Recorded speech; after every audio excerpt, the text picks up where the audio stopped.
Cold outside, so I might as well stay inside and tell you some more stories about the trauma and the domestic violence that took place. I'm going to share with you the day before DCF showed up at Brianna's house and took my grandson. She got beat up by Kevin. Jacoby was in her hands. And what else happened? Jacoby ended up with a bump on his head. Yep, it's all on audio record. And Mike Hatton, the landlord, said that he had called the cops. I don't believe he called the cops. It was Brandy that had called the cops. Because why? Mike was involved in it. Mike and Kevin like that with the cops.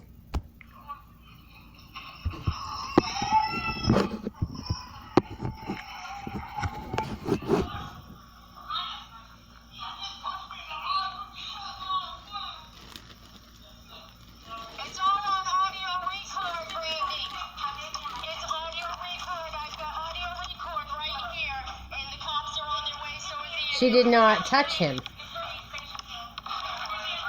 He's twice her size.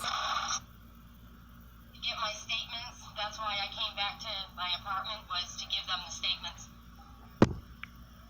Here's some more of it. There you go.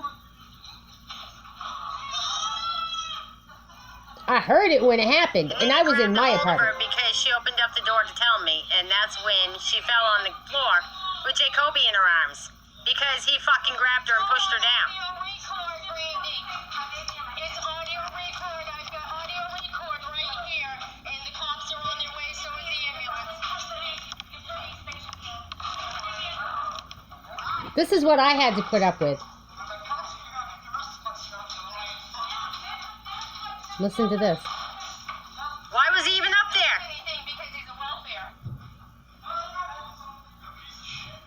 That was him calling me a piece of shit. I got a restraining order. Vermont? My door was shut. I was behind. I want those charges. My apartment. I was in my apartment. Vermont better be doing something about this.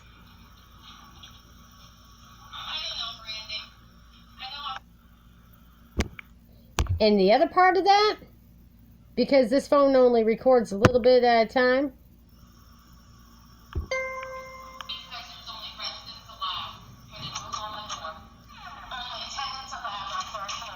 I couldn't take it anymore.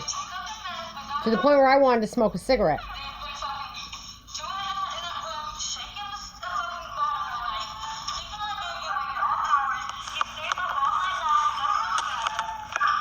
That's Brianna on the phone with the cops.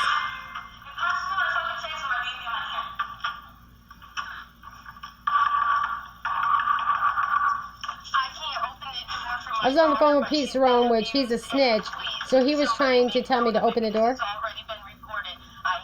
because he was trying to set me up.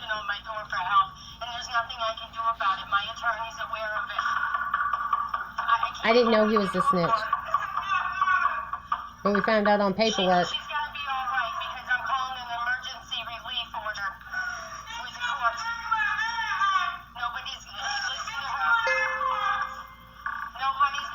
This is part of the lawsuit. Emotional distress, punitive damages against state of Vermont and Vermont State Police, Michael Hatton, and all of them that allowed this to happen.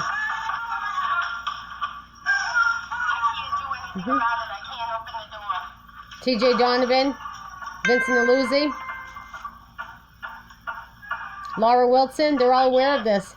You all are included in the lawsuits, believe me when I tell you.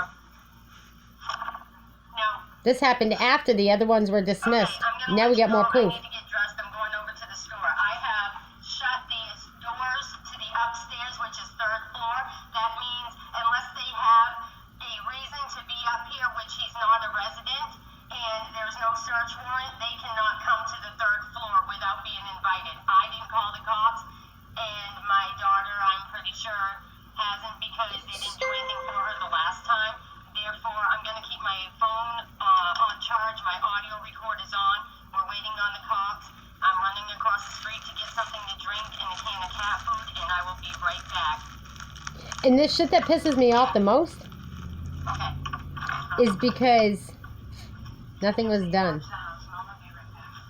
And we've got the proof. And the fact is that y'all called me a liar. Y'all can pay for the bill. You didn't want to help us. Now you can pay for us. How about that?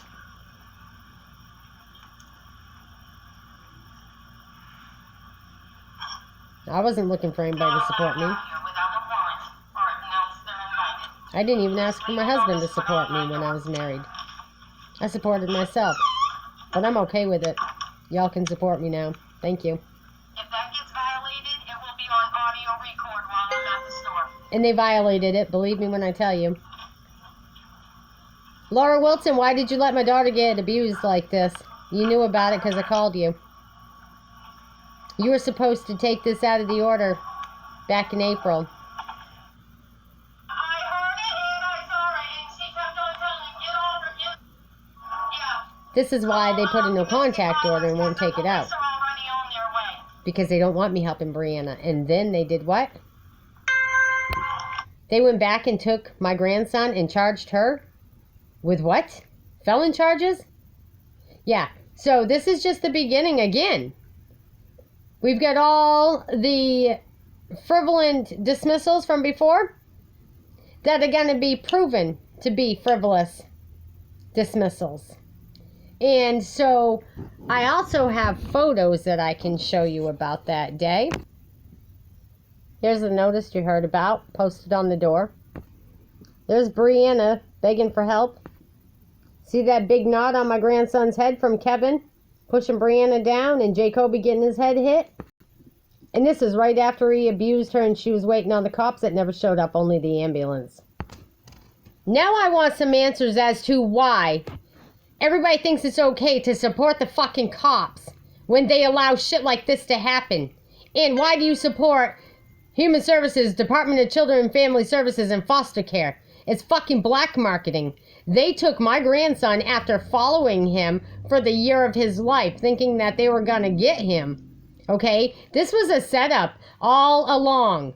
From the time that they tried to do these visits with some NECA preschool fucking bullshit, bring in ideas and activities and wanting to scan them. I made Brianna aware of it way long before, when he was 7 months old, that they were trying this scamming, schemulous fucking bullshit. And how is it that they gave my grandson to the father that you just seen and heard the result of him abusing my daughter with my grandson in her arms? And not only that, but what else do I have about that day? I have notification that Brianna wanted my assistance.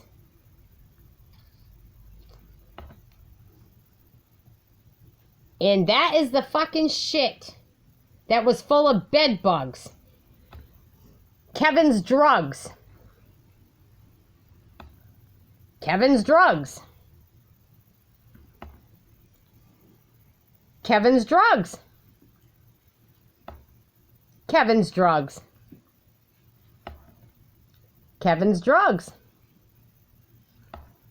More of Kevin's drugs. So you tell me, why is it that when I filed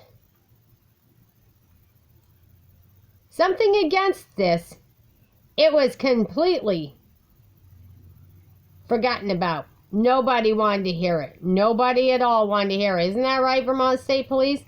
And then they went and they took my grandson. Well, you know, not only did that happen, but I had filed a report May 25th because why? Linda Yates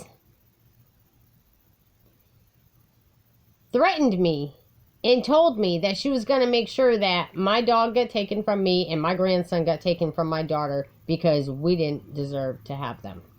And it wasn't even 24 fucking hours later that the cops in DCF were knocking on Brianna's door with a search warrant and then opened her door.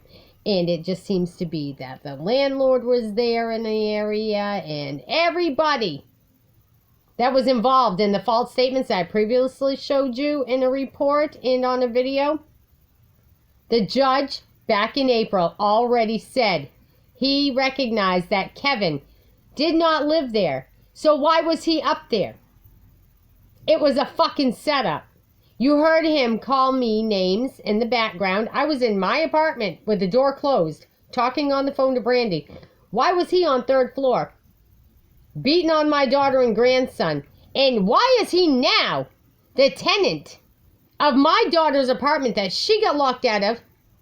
I got locked out of mine across the hall. And he ended up with everything. Tell me that's not a fucking setup. I'll tell you, you're a fucking liar.